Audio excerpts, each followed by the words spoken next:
Hello and welcome to ABW Radio Live in your living rooms via the wonderful world of the tube of you. I am your host, Kris, and I'm joined by not one, not two, but three guests this evening to discuss the Arsenal-Southampton game at St Mary's. First of all, I've got our resident Saints fan because go easy on him, people, because I like him a lot and he's very good to me and he does wonderful things on my other podcast. But we like to get him on whenever we play Saints. So it's friend of the show, Ross Bamble. Hello, Ross. Good evening, all. Are you all right, mate? Have you taken the sharp objects away and the laces out the shoes? Yeah, I've discovered something suspicious flowing in my glass of milk, but otherwise, yes, I'm doing well. Good. I can confirm that thing floating in your milk is not from John, is it, John?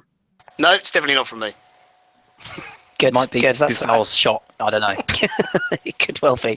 And it's with great pleasure that we welcome a newbie to the show this evening, all the way from LA.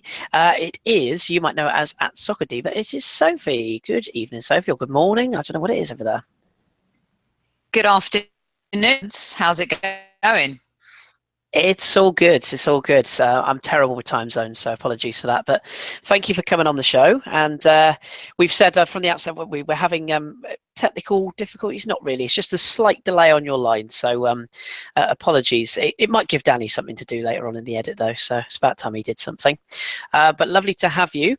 So we're going to crack on then and discuss some of the game. Now, John, let's just start with you. Your thoughts overall on the game this evening. It was kind of a must-win game, as all of our games are now. They're all cup finals, really. Thoughts overall on the 2-0 win? Yeah, it was okay. It was a little bit tepid, I thought, first half. Kind of like the United game where it had that slow sort of pace. We weren't really taking any advantage of all the possession that we had. Saints had the better chances in the first half, I thought. Certainly forced Petr Cech into some decent saves. And I think on another day, maybe they would have scored. They'd been a bit more clinical. But second half, we came out and we seemed to click into gear and step up the pace a little bit. I was surprised how much Southampton stood off us, in particular in the second half. And it was two very good goals. One, both good team goals, but the first one, nice bit of individual skill from Alexis, in the way he sat down the two defenders, and a good finish. And the second goal was nice because it was good build up. You see those good late runs from Ramsey that we're used to, where he gets in at the back stick and just the awareness to put it back across for Giroud for an easy goal. So, not the best performance, not the most exciting game to watch, but it was 3 points, and I think this was a case of if we didn't win tonight, then I think top four was definitely gone. It's still going to be really difficult because obviously we've still got some tough-ish games, I suppose you could call them, considering the form that we've been in of late. So this was more about the 3 points than the performance overall, I think. The only thing that was a little bit disappointing for me was the Ox coming off. I hope his hamstring isn't too bad, because generally they are at least 2 weeks, 2 to 3 weeks maybe. So I'd like to have him back for the cup final, but I suppose that's something to talk about later. Yeah, we will definitely come on to that. Soph, did you get to see the game stream live in the States? What was your sort of thoughts on overall the performance, and was there anything that sort of really stood out to you in the victory this evening? Yeah, I watched the game. I watched on NBC here. Love their coverage. I thought the first half was really more from both sides. I didn't think that we really took the game Southampton were expecting us to do. I think we were too safe. We didn't take advantage of our three at the back tactics. Southampton really didn't have to play for. Seemed like they had their towels on the beach already, the old cliche. But in the second half, we really, what I really liked about really whatever happened in the dressing room at halftime, a lot changed. We dominated a little bit more in terms of the midfield. We were able to control, the offensive side of things. I thought Xhaka had a great today. In the last couple games, he's really kind of risen to the occasion and done a great job with Ramsey. Ramsey again had a great game. And then, we were poor, but the great thing about having great players in a team, like Ozil and Sanchez, is that even in a poor game, you expect them to perform and you expect them to do really things. And when we needed it most, they did really well. Xhaka had a lot to do with that goal as well.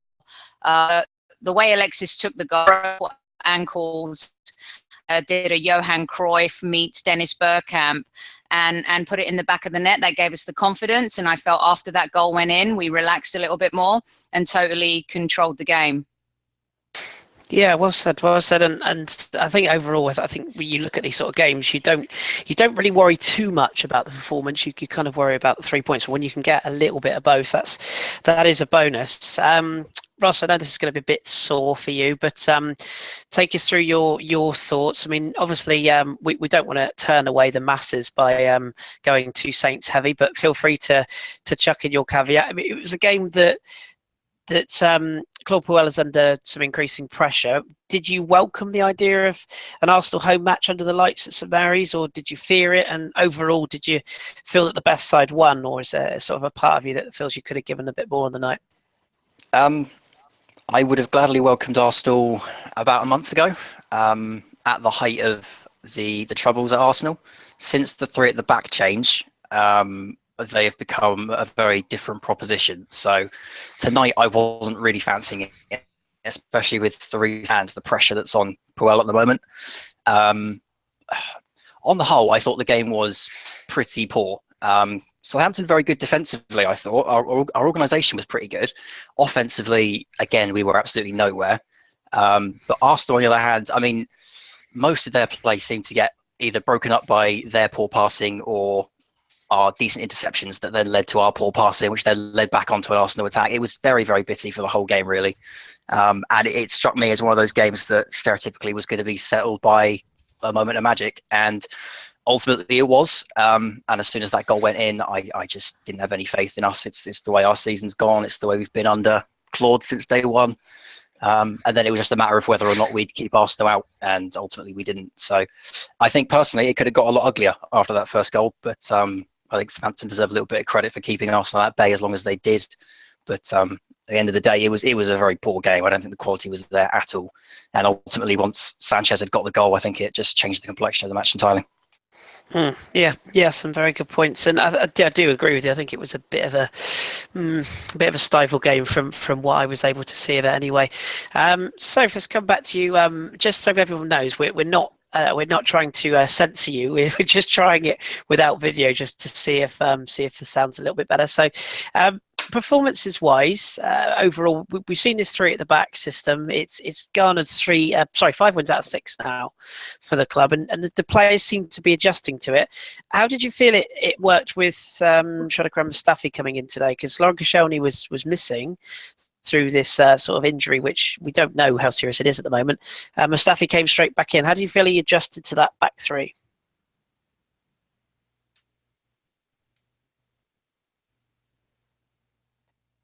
Oh, we've lost Soph now. Try again, Soph. No, Soph has died. Hopefully not, but John, do you want to take up the slack, and I'll see if I can get Soph back? I thought he had a really good game. He had one mistake where Petr Cech came to his rescue, where he stepped up a little bit too soon, which you can't do if you're the central defender in the three, but it's the first time he's played in that system, at least at Arsenal, and with those players around him. But other than that, I thought he was very good. He stepped up, other than that one occasion, at the right times. He made some really strong challenges. He made some decent fouls as well, high up the pitch when he was coming back from corners, sensible ones to give away, to hold the play up. So I thought overall I was quite impressed. I was a little bit worried, obviously, with Koscielny out the team, because we know how sometimes we can crumble a little bit at the back, and mentally we seem weaker when he's not in the side. But he was very vocal tonight. He was pulling Rob Holding about at the back, who again had a really, really good game. Cech was a lot more vocal than usual as well. So he seemed to ease into it perfectly fine. As for how long this back three thing lasts, to me, it's probably just for this season. If Arsenal's there next year, I imagine we go back to 4 at the back again. But for now, it's working. I think Southampton at the start had the right idea in what they were trying to do. They seemed to be trying to isolate Rob Holding and that side of the pitch, because that's where Oxlade-Chamberlain was, and he's obviously not going to be as defensive-minded as, say, Kieran Gibbs is down his side. But ultimately, they didn't get in behind and around the side of the back three enough to really test them. But I thought he was very good today, Mustafi. Yeah, some very good points. Did you get that question, Sophie? Let's see if we can give that another bash. Just about the three at the back. Did you hear that question before? Yeah, for me, I think the three at the back. Maybe you and I spoke about this privately, Kris. I feel like we should have made that and adapted a lot sooner. Things weren't working for us defensively in a lot of games, and obviously we saw the capitulation defensively and then across the team after the West Brom and Crystal Palace game. And I found that we went through these 4 or 5 weeks where we were conceding a goal and we would fall apart. And I felt at that point that Wenger should have introduced Rob Holding. I've been very vocal about Rob Holding. I'm a huge fan of Rob Holding. I saw him here in Los Angeles, spoke to him, and also when they were training and it was only pre-season, his confidence in training, the way he was kind of barking at some of his players, and I mentioned this to Wenger as well, I really loved seeing that in him. And I would have introduced him a little bit earlier. Same way Conte adapted Chelsea's tactics when we smashed them 3-0 in September. He went to his three at the back that he had at Juve and Italy, and they never looked back. And so it's a shame, because I think I usually like playing the what if game, but with Arsenal, I hate playing the what if game, because we've been talking about a lot of what ifs over the last few seasons. And had we adapted our tactics, had we been willing to make those changes earlier, would we be chasing top 4 now, or would we be in a position where we're kind of a little bit comfortable, like we have been for many, many years under Arsene Wenger, qualifying for Champions League football, but now we find ourselves instead relying on other teams to fall apart. And I find that a little bit, that's the tough part with Wenger, isn't it? His adaptability. Can he change? He's an old guy. He's been doing this for a long time. Is he willing to work with the director of football? Probably not. Is he willing to change his tactics? Well, we've seen him do that, and it's actually worked, and the players have embraced it. And I think that's the difference. The players have really responded very, very well to this. And whether it's Mustafi or Koscielny or Rob Holding or Gabriel, it's worked for us. And so I just wish, Kris, that we would have done this a little bit earlier in the season, especially after losing to teams like Crystal Palace, who have been woeful all season. West Brom have had a better season for sure. And it's always tough to play West Brom. But I hope it's not too little too late.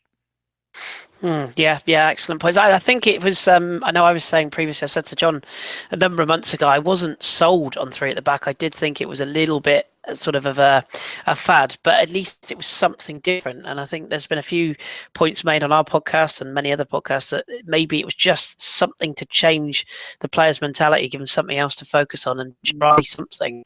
And touch wood, it seems to be working.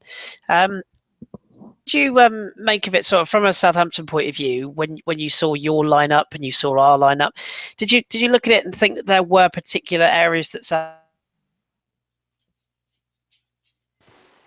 you didn't exploit us enough or didn't put pressure on us enough? On structure, because you've beaten us, was it twice this season?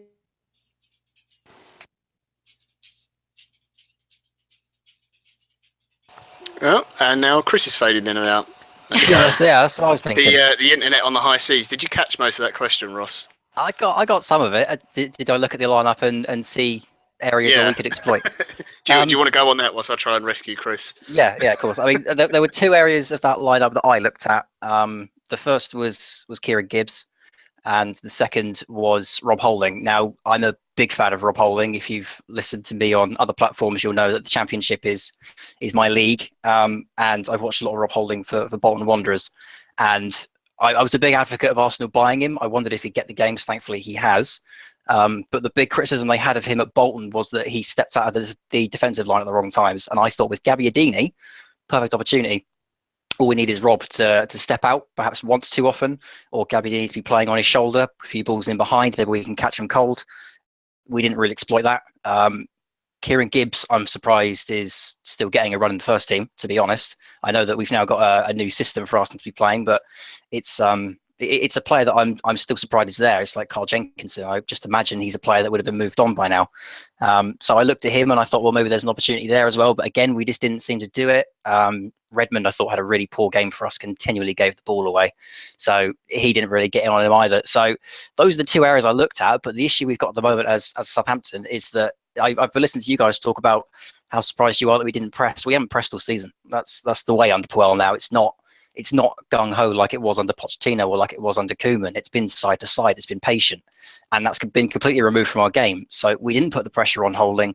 We didn't put the pressure on Gibbs. And ultimately, we labelled it across the midfield. And Arsenal managed to pick us apart when they finally got control. Yeah, I think the Pirate is back. Are you back with us, Kris? Can you hear me? I don't know what happened there. Can you hear me right? Yeah. Oh, Jesus. It's not usually like this, Sophie. I promise. It's not usually this car crash. I don't know what happened there. Everything went black and I lost you all. Sorry. Right. I assumed Ross did answer my question. So yes, to the next very eloquently as always. Thank you. Sorry about that. Genuinely. And I can see Danny sat there now going, oh, I bet he's running 18 programs. I literally have Twitter open and this chat box. That's it. Nothing else. There's no porn. There's no nothing, Danny. So don't start. Right. Okay. Let's get back on track. Sophie, attacking wise, there's been a lot of criticism about both Meza and Alexis Sanchez in recent weeks, given obviously their futures are up in the air. We don't know whether they're looking at contracts, whether they're not looking at contracts, whether they're looking to stay, looking to go. Meza has been MIA for a number of games. Maybe that's harsh, but he's been quieter, certainly at the turn of the year. And Alexis has divided opinions in the way that he conducts himself on the pitch this evening, which we'll come on to in a second. But overall, the two players' performances, do you feel like they are playing for their futures, maybe playing for a move, or do you think we just read into it too much?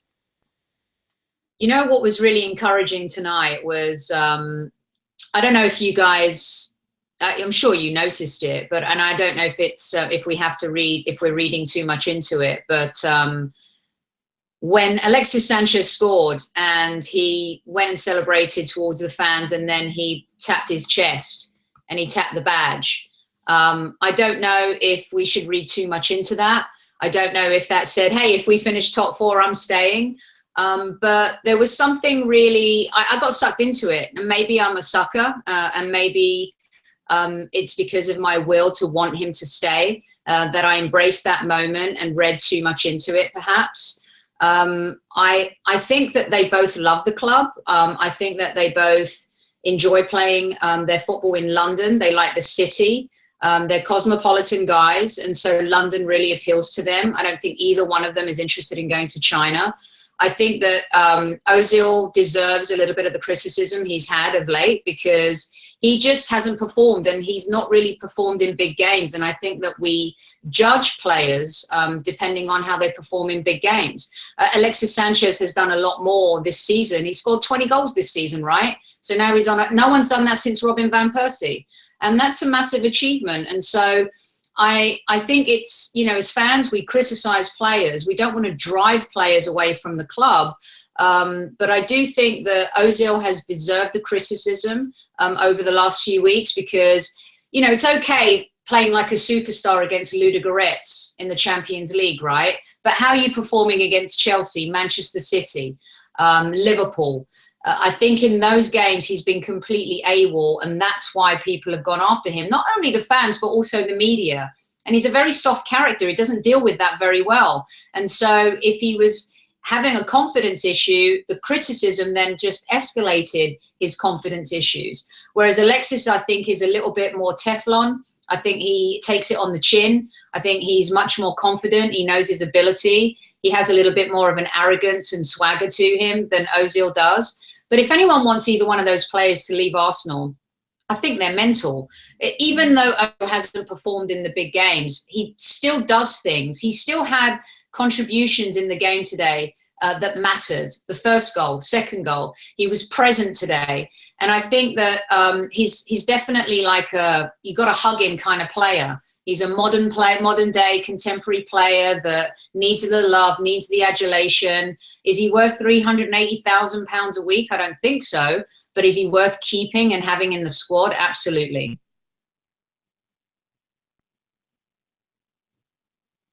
Kris, you're on mute. Sorry. Jesus. Oh, I'm doing this just for Danny, I swear. It's just so I can get Danny to do something for once.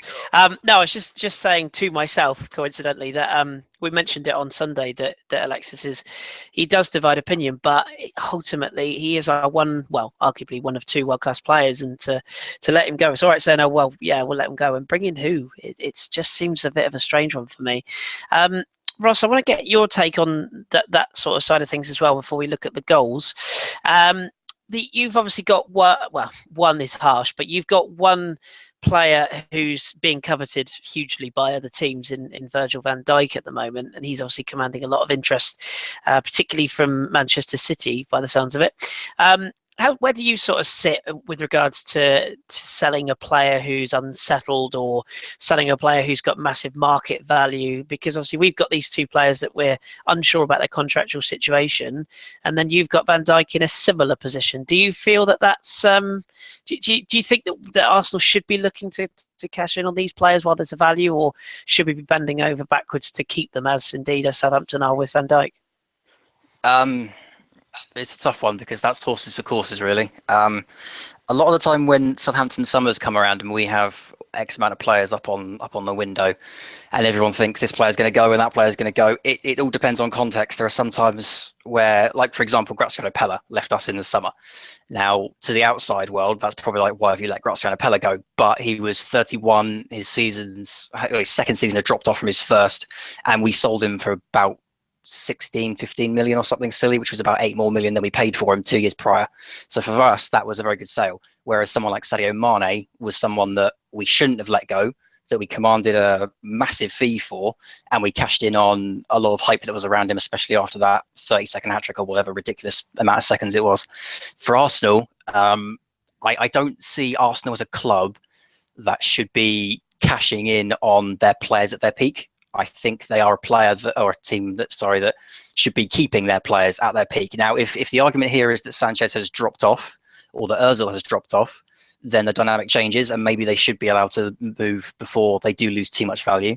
But if the argument is just that they're upset, they're unhappy, etc., then for me personally, you'd need to be looking at backstage talks and contract information and things like that. Although the problem here with Arsenal, of course, is that a lot of that relies on what Arsene Wenger does. So that causes a whole new headache. But I mean, if you're asking, would I sell either of those two? I would sell one this summer. I wouldn't go for both. I think that's a hammer blow if you lose both in one window.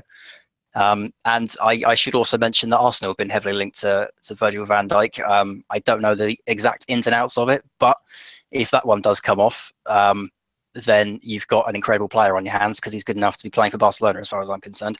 Don't think he will go. I think he was made captain on the proviso that he'd give us one more season. But that's not to say never with Southampton. But yeah, for me personally, I think Ozil and Sanchez going in a window is disastrous. Ozil or Sanchez going in a window, probably more manageable. Yeah, again, I think you make some very fair points there. One of the two you could just about deal with, but hey, let's go all balls out and keep both, shall we? John, let's come back to the game this evening and let's talk about the goals. So it was a largely sort of stale first half. I mean, we should mention obviously there's a couple. I think it's one very good save from Petr Cech, a couple of near misses. Aaron Ramsey missing a good chance early on. Danny Welbeck had a couple of good moments, but the first goal came, and it was that man, Alexis Sanchez. Terrific build-up play, lovely ball from Mesut, and to quote our own Lord Hillwood, he sent two Southampton defenders to Portsmouth before cutting inside and stroking home.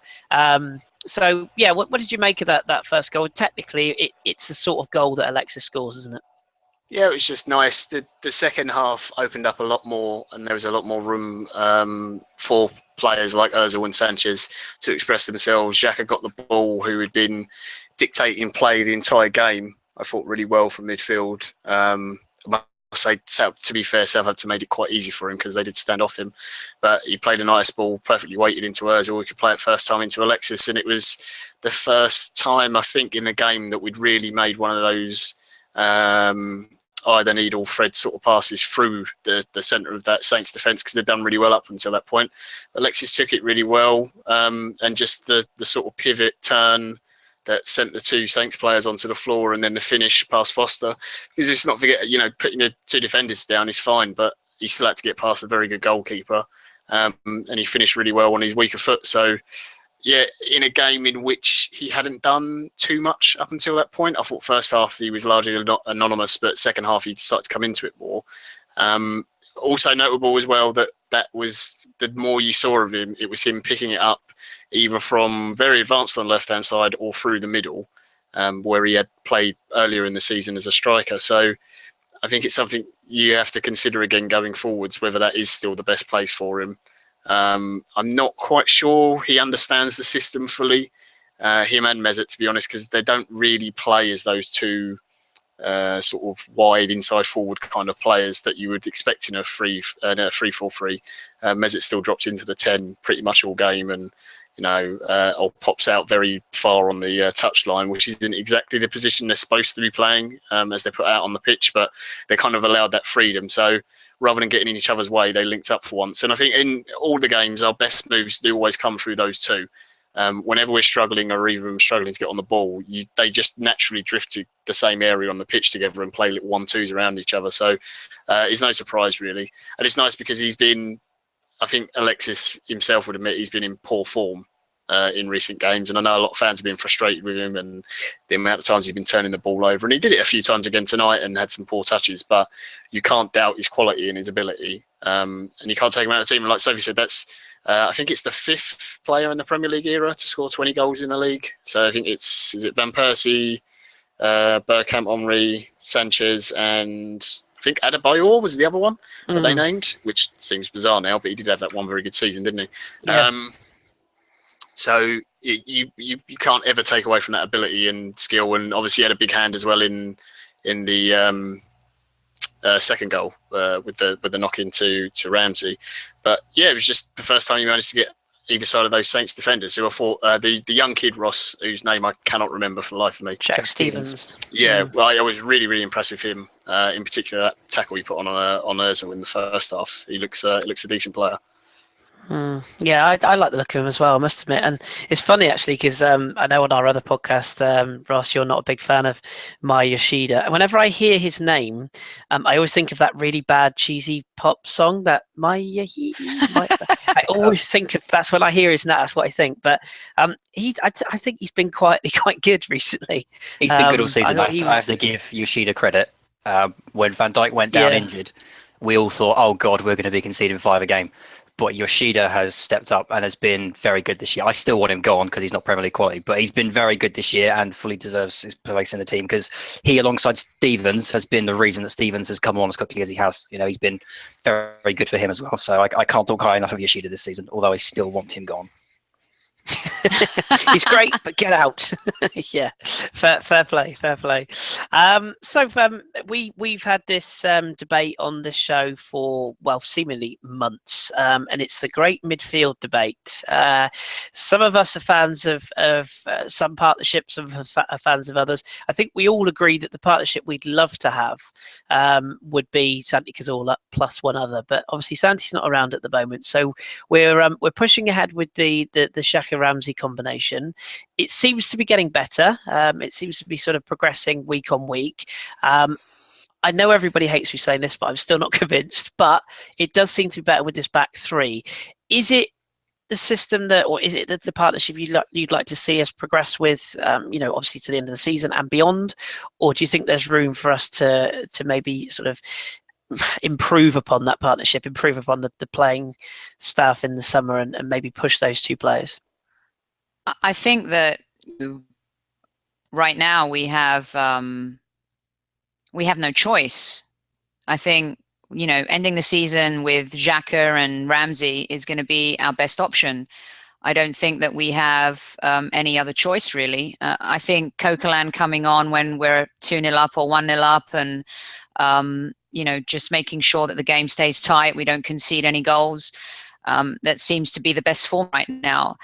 I have to say, don't we have to really be honest and say, don't we have to move away from Santi Cazorla? We don't know how he's going to be when he comes back. He has been out of the game for so long, and to come back into the team, to start training aggressively and competitively and properly, and then actually starting to play games, and then getting match fitness as well.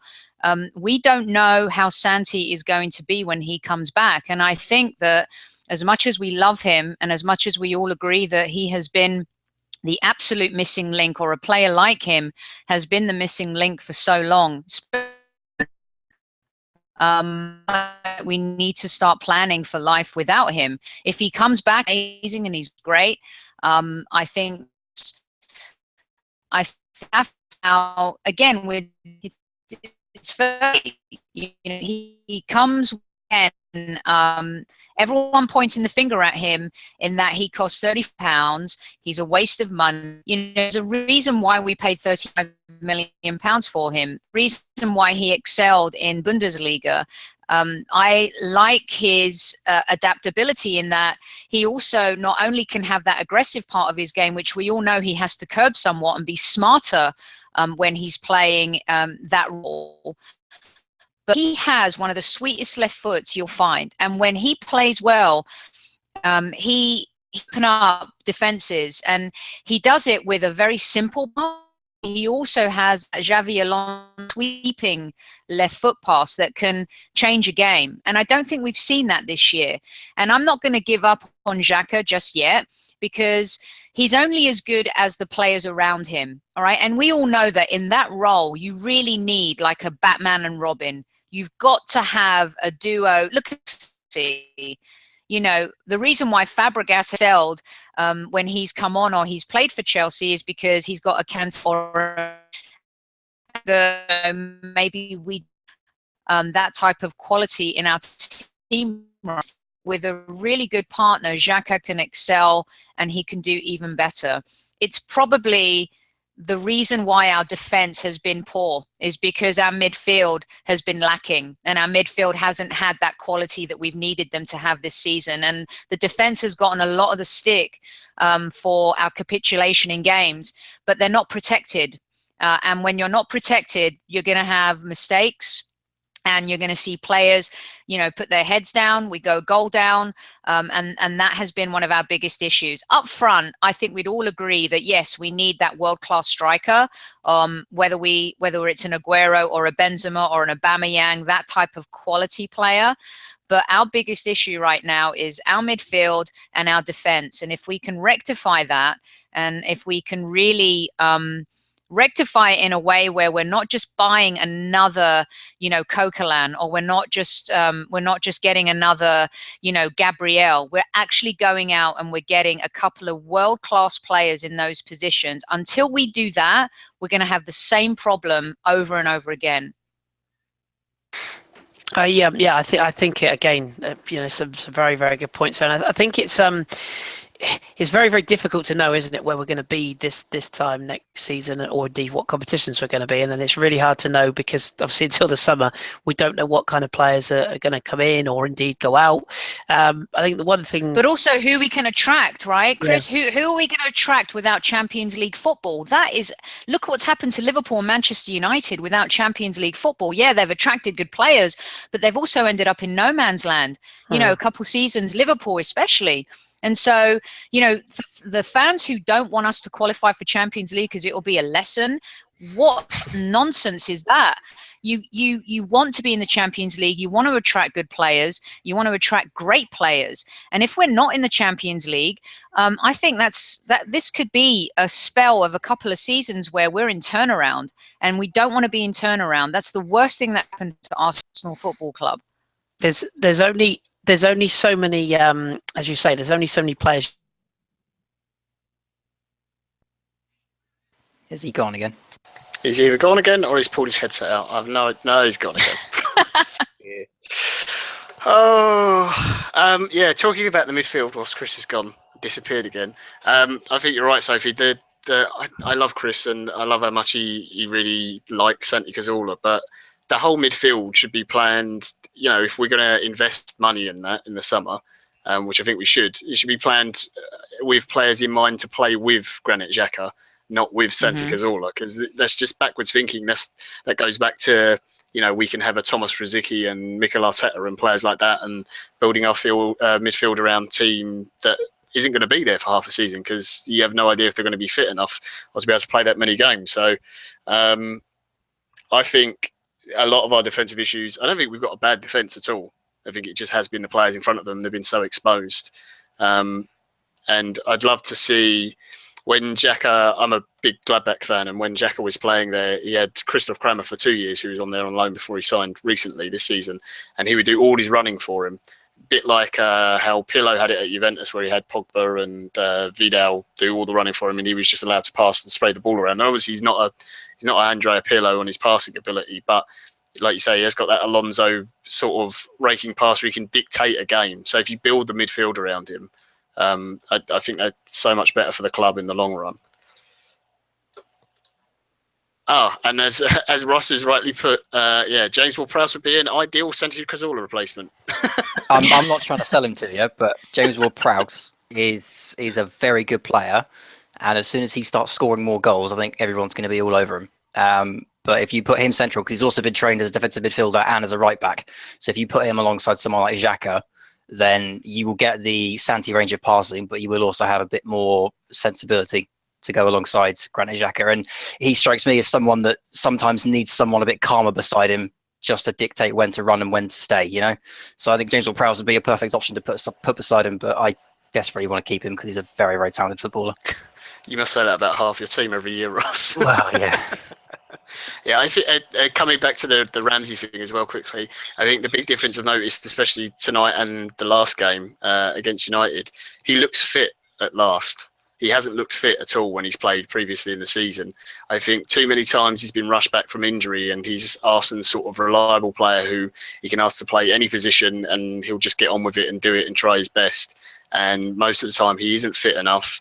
He's running kind of on empty. And you can see whenever he used to make those runs into the box, he was always pulling up a little bit and just feeling the back of his thigh, that kind of thing, filling the hamstring. And he looks to have sort of got over those problems again. Are you back, Kris? I don't know, John. I don't know whether I'm here. I don't know if I'm there. Kris is back. Kris is back. Kris is back. It might not be a good thing. Danny, seriously, we need to just get rid of this bloody thing. What is going on? What is going on? Thank you, John, for Sophie. If I cut you off in when you were talking, I do apologise. I thought you'd stop talking, so hopefully I didn't cut you off there. Oh no. We women, you know us women, we could just go on and on and on and on sometimes. Oh, you please feel free. The way the bloody internet with me tonight, you can just carry on talking. I'll just go to bed. Right, John, have we covered the Oxlade-Chamberlain injury yet? No, we haven't. No. Right, let's do that. Oh Ross. boy. Ross, I'll start with you because I want to know Oxlade-Chamberlain in a wing-back role. That's the first thing I want to talk to you about, and we'll come on to the injury after that. Did he ever play there for Southampton? And if not, did you think it's a position that he could kind of switch into as he has? Because he does seem to be quite comfortable there, even though I still think he'd be very good centrally in the long term. Well, for a bit of background context, if you don't understand or don't know much about the Southampton Youth Academy, as graduates come up, we obviously listen to the positions they want to play in, but we look at the skill sets they've got as well, and they are all trained in at least two positions. So Oxlade-Chamberlain, from memory, was trained in central midfield and winger. I don't remember ever hearing him being played as a wing back. The problem I have with someone like Oxlade-Chamberlain is we had him for a year and you've had him for 7. So my knowledge of Oxlade-Chamberlain is very blurry these days. But certainly from memory, he hasn't played wing back. Now, when I saw him for Southampton, I was ball boy the day he came on. I think it was against Huddersfield he debuted. And I saw him come on and I watched him play.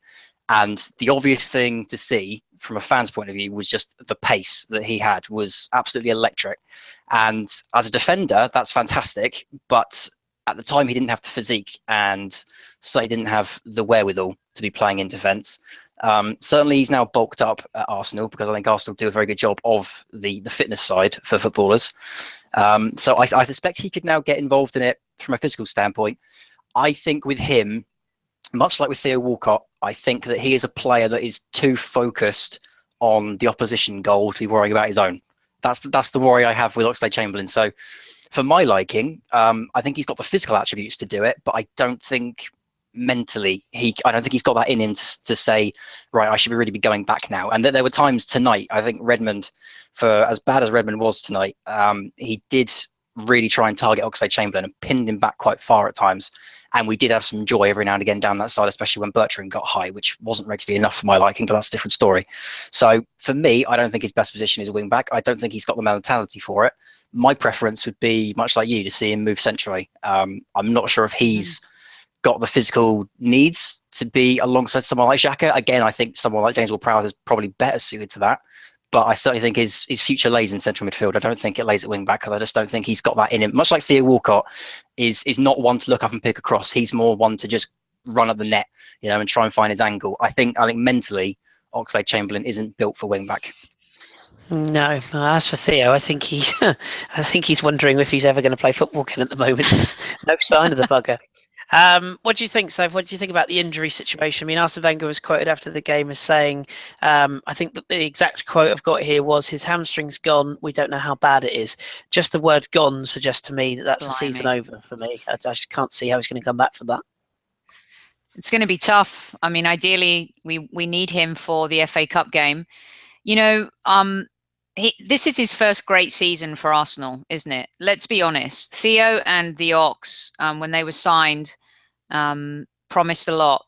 They were signed, I know there's always the comparison with Gareth Bale, and we've seen how he has excelled, come out of the same farm of young players.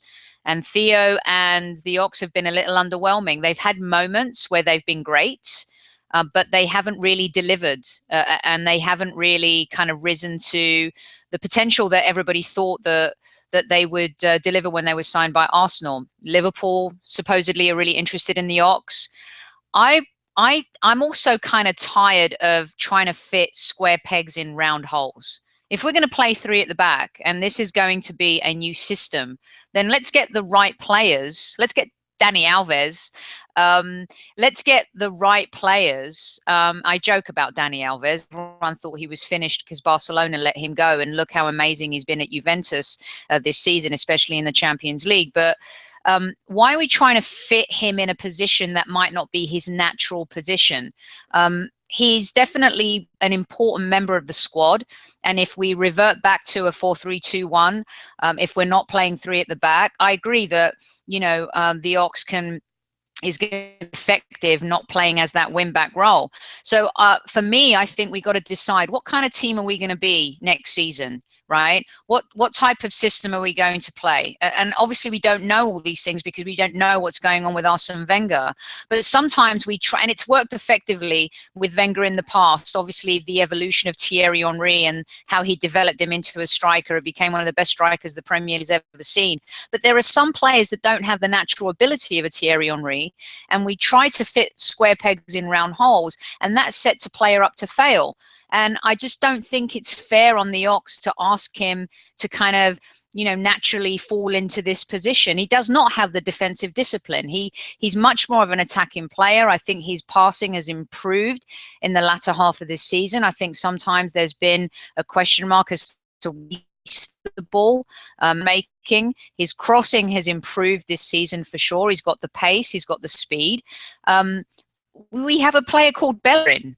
Bellerin didn't just become shy overnight. Yes, he's gone through a difficult phase. I hear that he may need surgery. It's not been easy for Bellerin. He's obviously playing through an injury.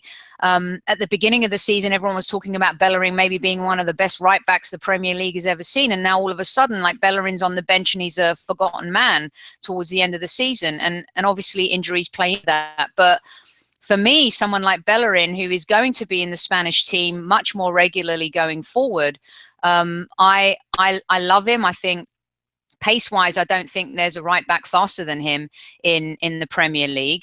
And so for me, I think with the Ox, to be honest, if he left, I wouldn't be bothered.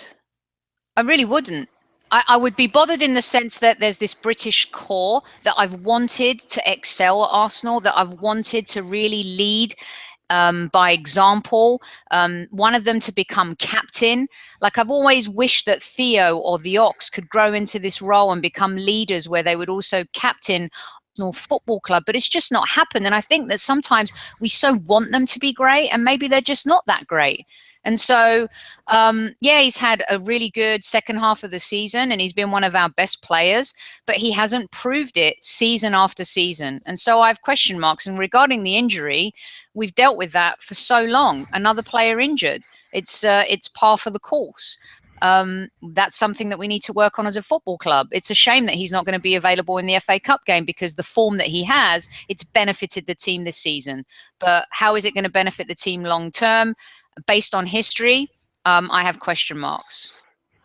We just have to hope that Hector can now sort of step back into the breach and almost take the opportunity he's going to get, because I think it's clear that Arsene Wenger has been trying to leave Hector Bellerin out while he sort of gets to the end of the season, because he's clearly going to have surgery on this injury and he's not looked himself. So it's clear he's been trying to manage him out of the side briefly, but it looks now like that's going to have to be shelved and Bellerin's going to have to play. Let's be honest, it's 4 games. Hopefully we can get through that period, or maybe with a little bit of ice and some tender loving care, Ox might be back sooner than we think. Let's hope so anyway.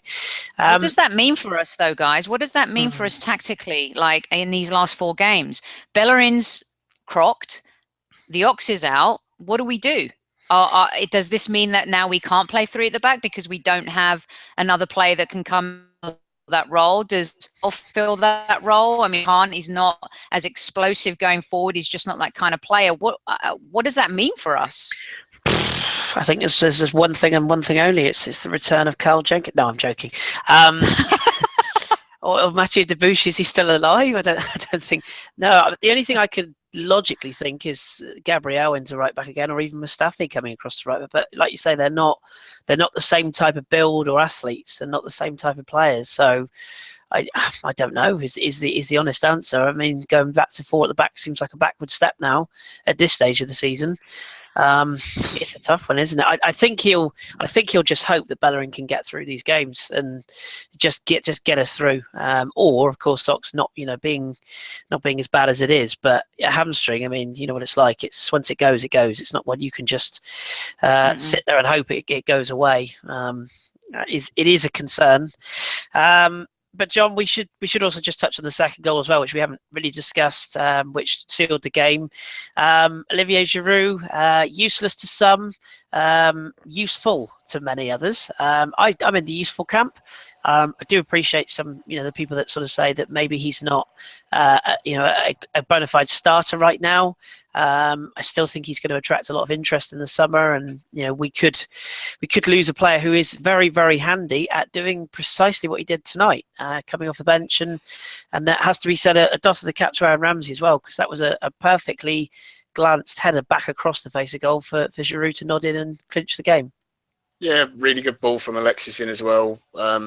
Generally, when you see that sort of run that he makes where he cuts in, you think, he's just going to try and curl it in the top corner. But he always has that little look up first. And Ramsey's been making those runs at the back stick, pulling off the fullback. And it's something we've seen a lot more of in the last couple of games. The old Ramsey, where he times his runs perfectly, gets himself in a good position to either get himself a goal or set one up for someone else. And that's all Giroud did in the game, which sounds a little bit mean, but he came off the bench in a game where we were pretty much in control, and it was a fairly comfortable finish for him. It wasn't, I'd be amazed if he was going to miss from there. So yeah, I like Giroud off the bench. I don't think you should be starting with him. I don't think if you have realistic ambitions of competing for the title that he'd be a starter in your team. So as a squad player, don't have a problem with him. He offers something different.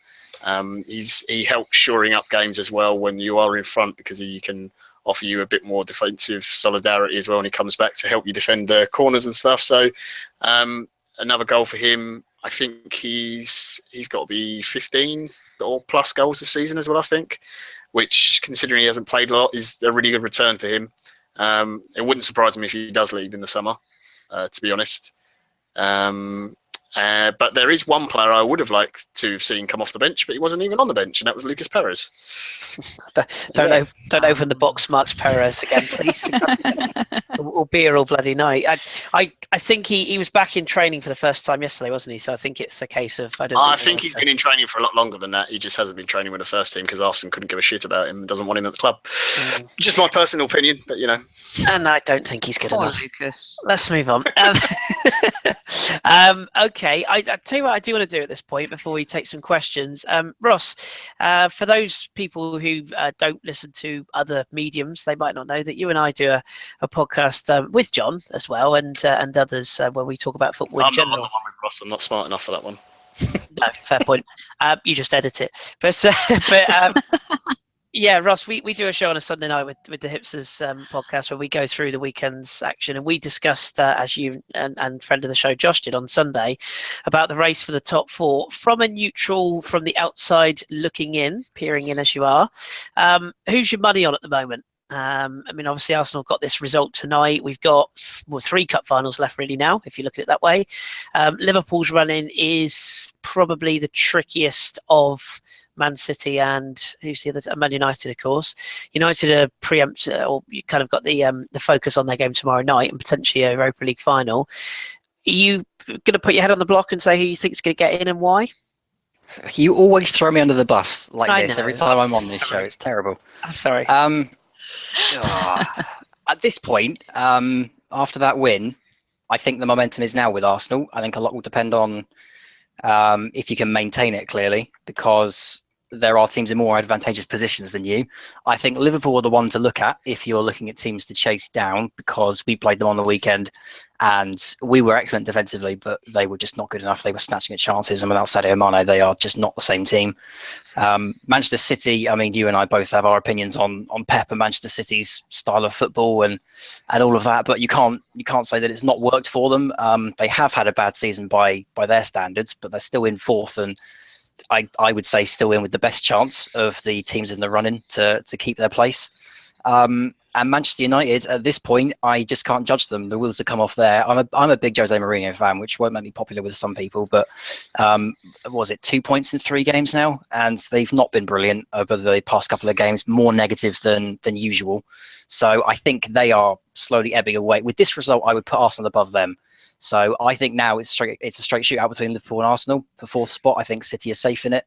If I'm going to put my money on it, I am going to go with Arsenal, not just because I'm on an Arsenal podcast, but I think they do have the momentum, and I think Liverpool will stutter across the line because they have done without Sadio. But it's tight, and you will need to make sure that you don't have another spell like you had, 2-3 months ago. But the flip side to that, of course, is that with this back 3, I haven't really seen a bad Arsenal game. Not one that I thought, wow, you really definitely deserve to lose that. I did. So, well, okay, but I don't watch you every week, so yeah, the North London derby was the one, but I know what you mean. There's been no game that I've watched for 90 minutes there that I've thought, wow, Arsenal really deserve to lose that. I think they've been relatively consistent with this new formation. So I like the look of them going into the run-in, and I think Liverpool are the ones to watch and the ones to hunt. So, yeah, for me, Manchester City and Arsenal, but it's very, very, very tricky. Just for those who don't know, Man City have got Leicester, West Brom and Watford away to finish their season. That's a toughie, isn't it? Liverpool got West Ham away on Sunday, which you imagine if they were going to drop points, maybe that would be the game people would look at, finishing at home to Middlesbrough. Frankly, if they don't beat Middlesbrough, they might as well not be in the league. And also, of course, Stoke, which it's not a given by any means, and then finishing with Sunderland at home and Everton at home. So, yeah, it's there. It is potential, but I think we're going to have to rely on our old friends down at West Ham to do us another favour. An Andy Carroll hat-trick, maybe, something like that. That would require him to play, of course. So, but yes, it is all getting a bit close once again, so we shall see where it all pans out. We are going to open the floor to questions at this stage because there wasn't a huge else amount to talk about in the game this evening. So, John, this is the part where I hand over to you. You've got some questions from our lovely listeners and Jason. Oh no, I thought this is the bit where you ask the questions and I'd get them out of the chat quickly as you ask them. Go on with it. You can do it all. I'm still getting the questions out. You've done nothing tonight except disappear every 5 minutes. Fine. Okay, here you go. So, question from Thunder Road. would United sell Luke Shaw to Arsenal, or more importantly, would you want Luke Shaw? I mean, I'm not sure we've got enough takeaway to feed Luke Shaw, have we? Hilarious. He was carrying a spare tire at the start of the season, wasn't he? Let's be honest. Big ass. He does have a little bit of a tush. I think he's trying to get his own reality TV show maybe when he's done playing football. Although I do feel for Luke Shaw. He's been humiliated by his manager this season. That is not a pleasant experience. I mean, Mourinho has hung this kid out to dry. And as much as he feels, he has that little look about him, a bit like Dele Alli, just looks like a little, not very likable. There's something about him that just isn't very likable. But at the same time, I feel like his manager has treated him really poorly. Luke Shaw, I think, is injury prone too, isn't he? Obviously, he had the big injury with the leg break, but he seems to have niggles here and there. He's had a few since the big injury too. I'm not sure I would invest in a player like him who at Southampton, he was a young star and he did quite well. He went to a big club like Manchester United, has not worked out for him in particular under Mourinho. And so I'm not sure that I would invest those kind of dollars in a player like him who hasn't really proven himself in my opinion. I think there are better players out there that we could go after. And I don't know if I would offer. There's something about him that just... He doesn't. I don't know if he has the right personality, and I don't like. I think there's a certain culture and a certain personality that has to fit into a club. And there's something about Luke Shaw. I can't put my finger on it, but he seems like a problematic player, but also a player that can have niggly injuries. And I think we have enough of those already. I can tell you that Luke Shaw is stereotypical millennial. Is how you would describe Luke Shaw. See, I was right. I like it. I like it. He is very phone obsessed. He's very social media obsessed. He has I can't think of the polite euphemism to describe his fashion sense, but it's the opposite of mine. He's a nice kid. He is, but he's very naive, and I think that can lead him astray. Mm-hmm. I mean, his timeline at Man United is he left us for 30 million. He got fat. He trained with the kids. He played a little bit. He got injured. He got into the next summer, got fat again. And then since then, Mourinho's been in and has essentially bullied him, like you're saying. So I think he's had a rough ride at United and the potential is still there. But as a personality, yeah, I would describe him as stereotypical millennial. And his ability is still there for everyone to see. But I think he's a player that became very bogged down by the pressure of being at Manchester United. The fact that his Twitter feed will have exploded with hate every time he had a bad game. He seems a player that his head would have dropped and, his game would have dropped in turn. So the question, would Man United sell him? Yeah, I think Mourinho's kind of done with him. And I think Arsenal would be a good escape route for someone like Luke Shaw. But do you want him? It's tricky. I think you'd probably want to see him somewhere like Everton or West Ham first.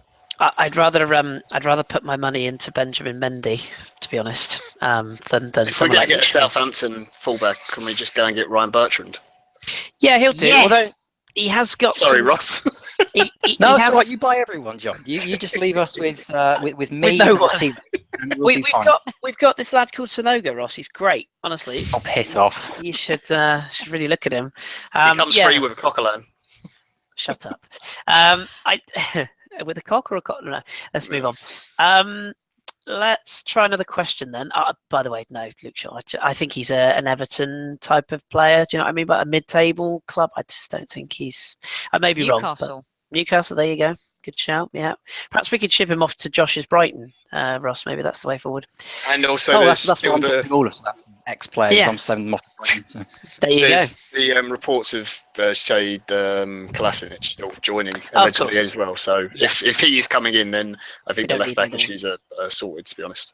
Yeah, agreed. Okay, this one comes from FlyKJQ.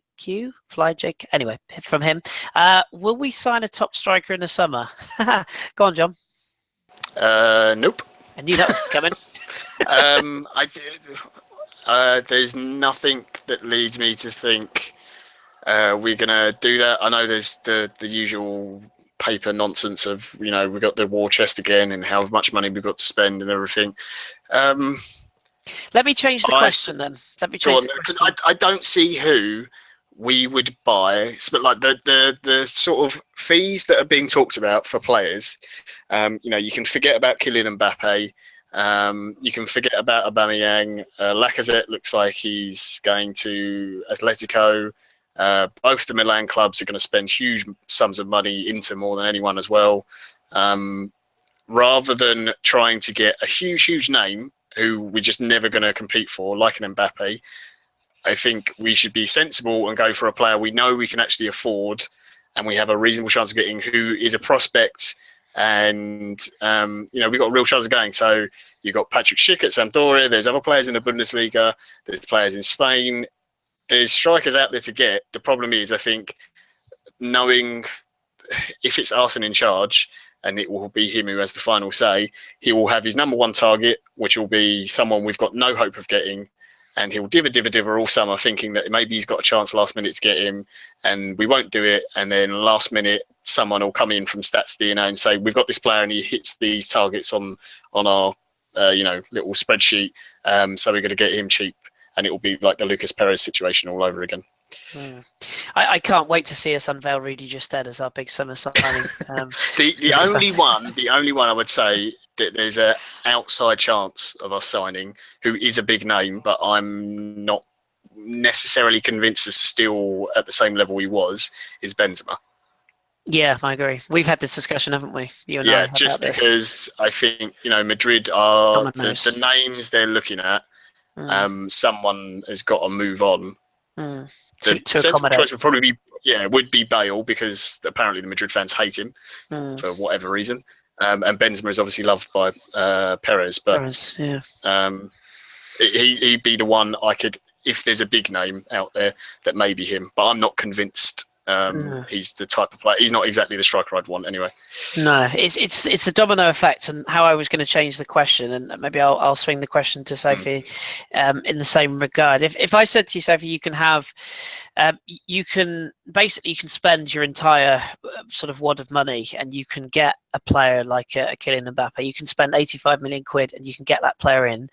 Or you can spend 40 to 50 and you can get a middle range sort of centre forward in, maybe an Anthony Modeste, or somebody who's done well in Europe this season that's half the price.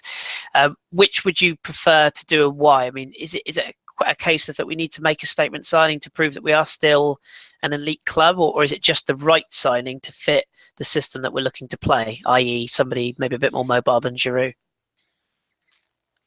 Yeah, I'm a Giroud fan. I think Giroud gets a difficult time. I think Giroud's the type of player that gives us a plan B option. I mean, he's my GQ Giroud, as I like to call him. He's been unfairly treated. He's a certain player. And I think because of the style we play, we expect our players to fit into this mold. And GQ Giroud just doesn't fit into that mold. But what he does, he's not got any pace. We've seen him run, and when he runs, we all laugh at him, but lovingly. But he has provided an option for us. Look at him. He comes off the bench today, he scores. I like to call him the new super sub. I wouldn't want Giroud to not be part of this football team, because sometimes when we lack a plan B, he provides that. Do we need to make a statement signing? Yes, we do, but we need to make the right signing.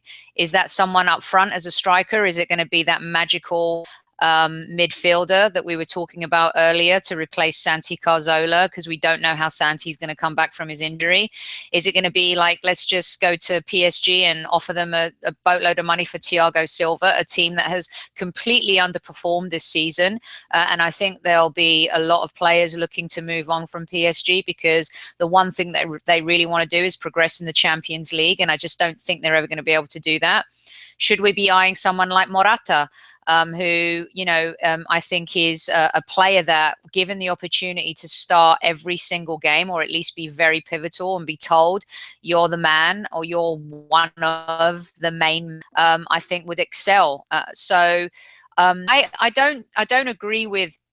I actually think Benzema is a perfect fit for Arsenal, and the reason why is we need experienced players. We need players who have been in situations, whether it's in La Liga or in the Champions League. And I think Karim Benzema, he is an unsung hero this year for Real Madrid. I watched watched some high on the Atletico game, and the reason why they were able to get that away goal was because of what Benzema did on the byline. There were 3 Atletico Madrid players right around him, and he made them look invisible. I think he's a really quality forward. I think the way he combines with players on the flanks is one of the best in Europe. He's done it at the highest level for France. He's done it at the highest level for Real Madrid. If he wins the Champions League again this season, he's actually a player that might consider coming to our, considering if we're not Champions League football, that might be tough, but considering he could win back-to-back Champions leagues, I think that's the time to go after someone like Benzema. Make him feel, again, he's in a team where it's all about Bale or it's all about Ronaldo. I don't feel like he gets enough love at Real Madrid. And so someone like Benzema, I think, comes in and immediately has impact at Arsenal. You don't have to wait for him to grow. You don't have to wait for him to kind of rise to the occasion or a big game. I think that he's an impact player, and I would love to see him. Imagine Benzema, Alexis, Ozil. I mean, that is sexy. And any Arsenal fan should wish and dream for that. I do every night when I put my little head on my pillow. Again, I think it's one of those that you could look at and you can see signs. I know some people would not see it as the fashionable name, but in this system, like you said, with those players, you can't help but think that would work. Ozil certainly had a good relationship with him previously. So, Ross, just to get the flip side of that, from more of a sort of a Premier League standpoint, if you were an Arsenal fan in this sort of situation, is there the argument to say, well, Kylian Mbappe was not a name that many people knew at the start of this season? Obviously, geeks like Arsene did. He went to his house. He's on the list of players that we never signed. Thank you, John. Back in your box, please. Thank you. Geeks like myself might have known a bit about him because obviously following European football and particularly the French league, I didn't know he'd be this good, if I'm completely honest, but I knew he'd be good. So is there an argument, Ross, to say actually maybe we should be looking at the next one and getting him in now and having another project? Because if you think back, I know it's a long time ago, but who thought Nicolas Anelka would be the player he was? Who thought Eduardo would be the player that we got? Who thought Adebayor, who was essentially a failing striker at Monaco, would be the player that we become? So is there an argument that maybe Arsenal are or should be looking to shop in the, not the bargain bin, but should they be looking at, I can't believe I'm going to say this, Lukaku? No. Or someone like, I don't know, an Alisson player, or like John said, a Schick from Sampdoria, somebody who's not elite level, but could make the step up if they were given the games at a top club? Honestly, I think you've tried that before and you've crowbarred them into different positions. I think if you'd signed Mbappe when he was first on your radar, he'd have been out wide by now and he would have been wasted. So I'm not sure. I think personally that a club like Arsenal, with the size and the stature of your name, should be able to go to a big name player and say, right, we want you to come and lead our line, and now you're going to change the way we play, we're going to build this team around you, etc. I think if you signed Mbappe, same with Walcott. I've always been a big advocate of Theo Walcott, as you may know, and I always thought his best position was through the middle, but Arsene Wenger thought it was out wide, and I think that's where his career changed. If he'd been through the middle, I think he would have been a much better player for you.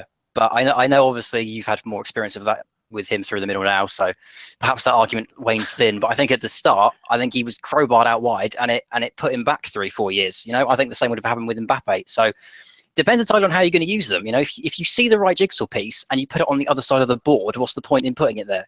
So buy a player like Mbappe, great, but make the most of what he's got, put him through the middle. And if you're not going to do that, then go and buy someone that you know how to use, like a Lukaku, like a Luis Suarez. You would have known how to use him. You would have known through the middle and hit balls long or go around defenders or whatever the tactic may be.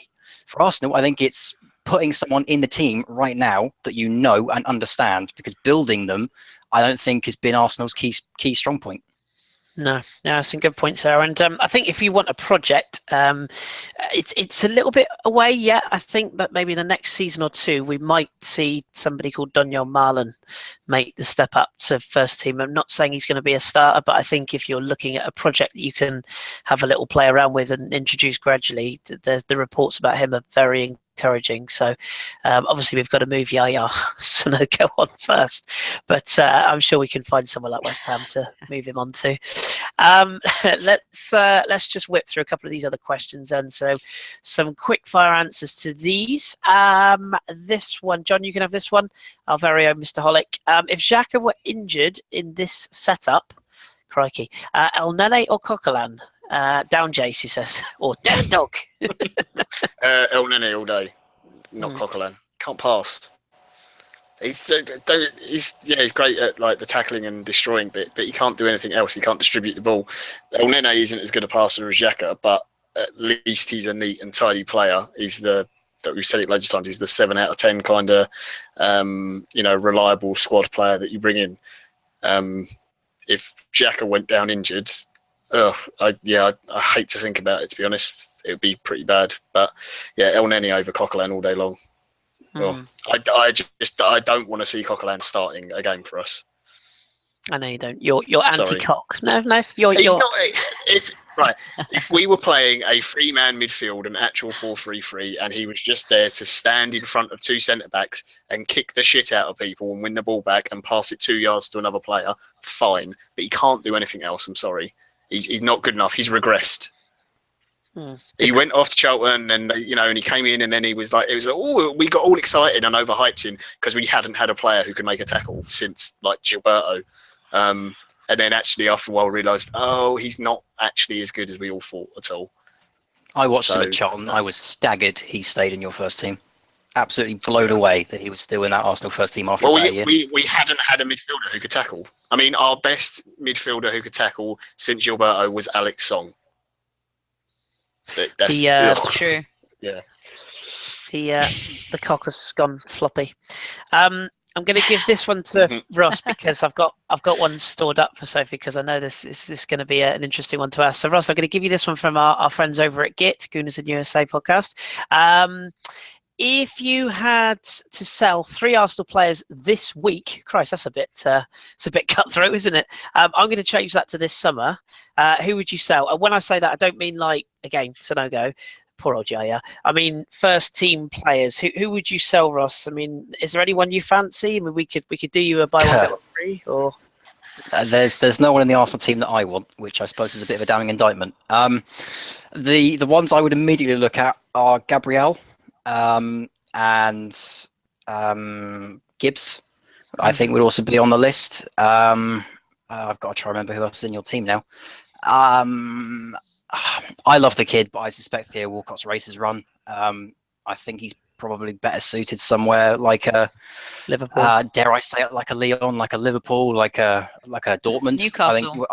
Like a Newcastle. I think Newcastle will be coming up and looking for big signings because Newcastle are not a side that expect to finish 17th.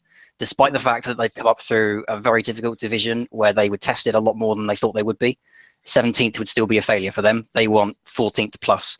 And I was reading today that the chairman has said that he's going to give Rafa Benitez every penny to make sure he succeeds. So I suspect Theo is a likely signing. I speculated the other week that it might be Wayne Rooney as well on a loan, but this isn't a Newcastle podcast. So, but yeah, I think Theo, like I say, I think his race is run. I love Theo Walcott, but I don't think his time at Arsenal has been as successful as it could have been. So I think now is probably as good a time as any to cash in on the market because West Ham are going to be looking, Newcastle is going to be looking. Like I say, I don't think Lyon would be too interested in an English player actually, but I think he'd fit in quite well in Lyon's system if Lacazette is to go. Not that I don't think he's going to be able to afford them, but yeah, I think off the top of my head, Walcott, Gibbs, and Gabriel would be my 3 for the chop. If Newcastle managed to get Walcott in the room without his agent, they could say to him it's a 0 hours contract, and he'd sign it straight away because he just wouldn't understand what they're on about. He'd think, brilliant, I get all the money and don't have to do any work. He'd love that. Sit at home with his coffee machine. His career at Arsenal, for me, seems to have been numbered the minute he came out after that Palace game and said we didn't want it enough. Because Arsene Wenger has not got anywhere near him, has he, since? I think he played that one game against Leicester when we had no one else. He's so frustrating.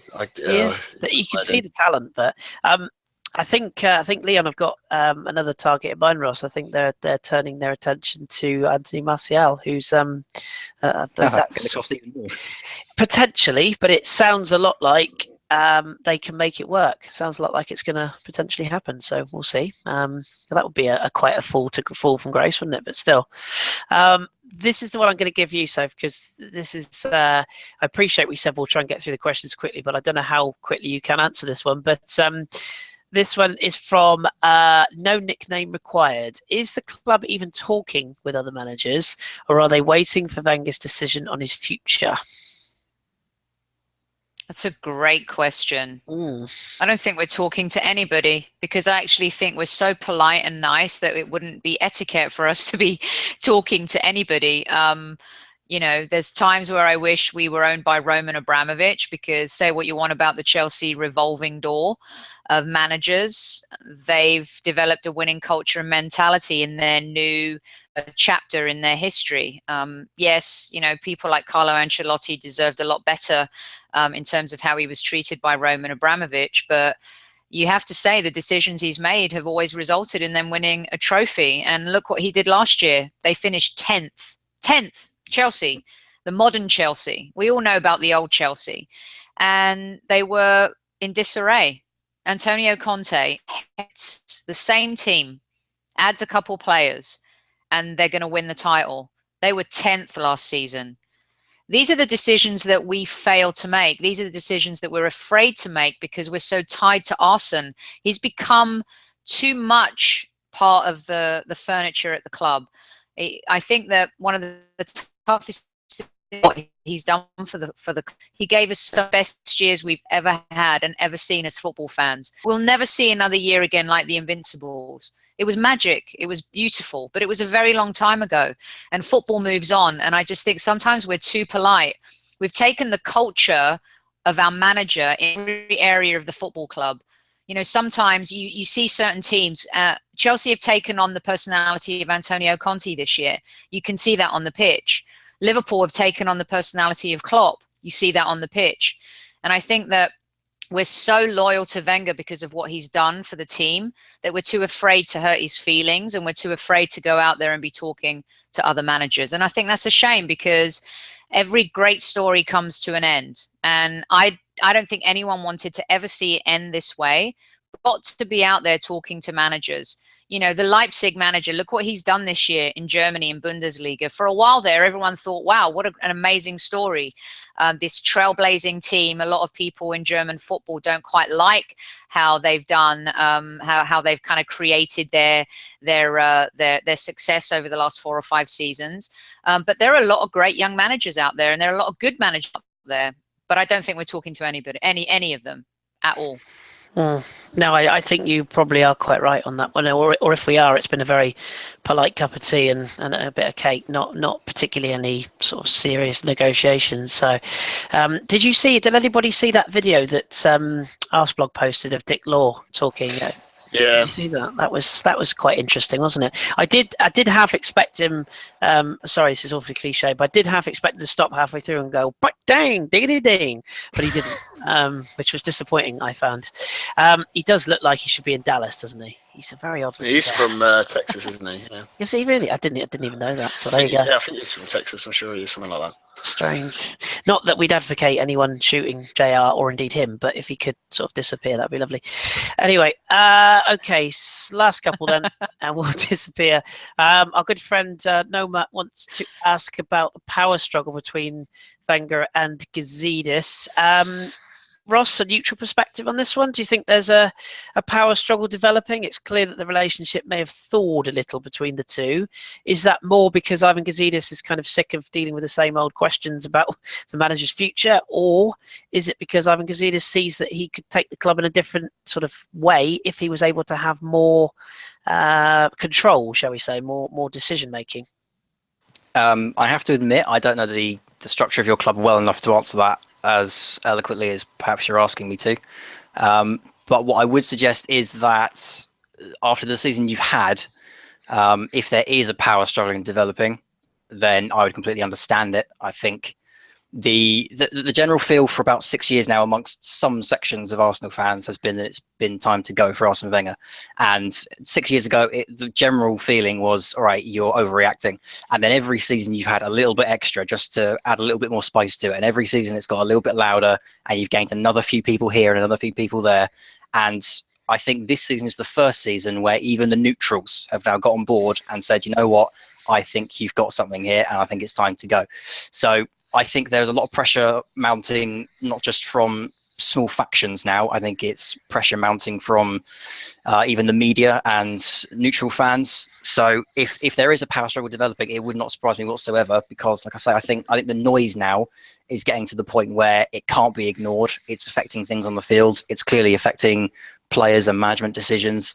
And there is now a clamour, not just from inside the club, but outside, to see a change. So yeah, I could see it. I can see one developing if it hasn't already. But unfortunately, that's about the scope of my knowledge. But certainly, if you're fishing for my opinion on the Arsene Wenger situation, then yeah, I think it's slowly grinding to a very sad ending, and it's probably time to make the move.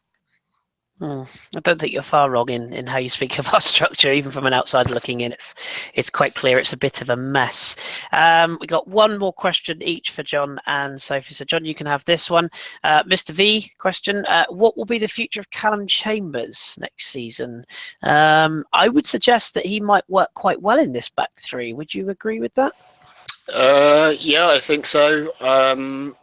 But I know Ross has obviously seen a lot more of him, because I tend to only watch Arsenal in the Premier League, because I don't enjoy watching most of the other teams in it, 'cause I think it's pretty shit. But get off the fence.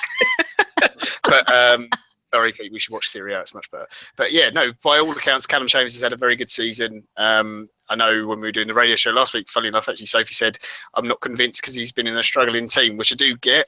But we got Rob Holding from a Bolton team that were relegated, I think, the season we bought him. So yeah, I think it's down to individual performances. So if he's been playing as well as everyone said, I take him back. If we're going to play a back three, then I think obviously he's definitely going to fit in. If we go back to a back four, then maybe he gets loaned. It depends on who moves out. But if Gabriel goes, then yeah, put him back in the squad, and maybe get some cup games, that kind of thing. The problem is he's trying to find that balance as if he gets enough games throughout the season. Because if he's not going to play, I don't know, 20-ish games, like including starts and subs and stuff, then maybe another loan season would be best for him. I think his future hinges on the future of Gabriel myself. I think one or the other is going to have to go, and I personally would rather see Chambers stick around based on what I've seen of Gabriel. But I've always fancied Chambers as a wing back. I've always thought he could play that Willian role of quote unquote defensive attacking midfielder. So I think he's got a future if you stick with this formation. A Victor Moses-esque revival. Yeah, agreed. How we missed out on Marcus Alonso, looking at how good he was again the other night. How weird. He was so average at Bolton, and then he just got reborn at Fiorentina, and now look at him. It's bizarre. Weird how players change. This last question for you then, Soph. It's a good one, actually. It's from my good pal Gaz, who's only just spent, what, John, a month in bloody America? I mean, seriously. I mean... they pay him too much, I swear. Anyway, while he's been sat poolside smashing abuse to me down WhatsApp, he's also asked a good question here. So he wants to know, so if Petr Cech is he's been awesome the last few games. Obviously, wasn't sort of particularly. He had some critics, put it that way, at the start of the season. He's been very good of late. There's rumours of Wojciech Szczesny coming back, whether that's just to be sold or potentially to challenge. David Ospina is likely to move on for first team football. Who do you think starts between the sticks for Arsenal in the start of next season, or do you think there's an X factor of going to buy somebody else? Well, I hope we don't buy Joe Hart, that's for sure. I hope he ends up somewhere else other than Arsenal. Bring back Was. I would love to see him at the club. He's well, and I love that he he even, with North London derbies and stuff like that, I loved his gamesmanship. I loved how he would handle those moments on Twitter. He was always very entertaining. And I think he's gone away and played for Roma and really matured. And I think that was the issue with Chesney, right? Was that he was exceptionally immature. And I think that affected his performances, as time went on. Petr Cech has been brilliant. One of the best goalkeepers the Premier League has ever, undoubtedly. But there were moments, he's a great shot stopper, right, these days. But in terms of bravery to come out, as we saw with was it the Aguero goal where he hesitated? Yeah, that was really poor from him. And I think that the head injury has hindered him from doing certain things as a goalkeeper. How many penalties has he saved since he's joined Arsenal? Zero. I think it's time for us to move on. When you ask the question about which three players sell or see move on, I don't want to see Petr Cech move on. I think he's a classy guy. He's a super smart guy, speaks 7 languages and all that jazz, and an amazing person to have around the club. But I would love to see us have someone new between the sticks when the season starts next year. I'm a bigger fan. If he was 2 inches taller, everyone would be wanting Ospina to be our goalkeeper. And I think that's where he's lacked. Obviously on crosses, he's not the best. The great shot stopper, phenomenal for his country, unbelievable. Our goalkeeper, our substitute goalkeepers have actually stepped in when they've had to this year and played quite well. So I'd love to see Chesney back. I'd love to see Ospina stay. And I think that it's time for a player like Petr Cech to maybe play less games, just because of the effect. He's just not been effective for me this season. And it's hard to say because he's an amazing player. But I think it's time for us to move on and go. Well, I think it's such a tall position. When you talk about lack of protection that our midfield now defenders, I think Petr Cech at times has all let the defensive team down, and they've taken all of the heat. But I think it's a balance of blame when it comes to how poor we've been in certain games this season. And Petr Cech has been poor for me this season. Yeah, agreed. John's got a nickname for David Ospina, haven't you, John? Oh no, I didn't give him the bin man nickname. I think that was Steve, wasn't it? Was it Steve? I can't trust the man in goal who has no neck. You called him no neck. It really confuses me. He's got no neck. He's 6 foot tall, and he stands behind the line. Like, don't get me wrong, when he's come on this season, he's actually been really good. But why are you standing behind the line? He terrifies me whenever he's a goal. But yeah, bring back Chesney all day. Hasn't conceded one goal from outside the box this season in Serie A, and Roma do not have a great defence, regardless of what that's a great stat. is. Yeah. There's only been he's got one more goal clean sheets, I think, than any other keeper in Serie A this season. He's been superb. I think there's only been one goalkeeper statistically better than Wojciech this season, and that is Ruffier at St Etienne, and they're obviously hugely defensive. So yeah, I completely agree. And I tweeted the other day, I got more love than I thought for it. I thought people would just start going off on one, but I think I tweeted about Wojciech, and I said I never thought I'd say this, but bringing back Wojciech Szczesny and just giving him one more chance could represent the new Arsenal. Like, just one player like that coming back and proving that he can go again and start again. People forget he's 27 now. He's not a young lad. He's married now. He's settled down.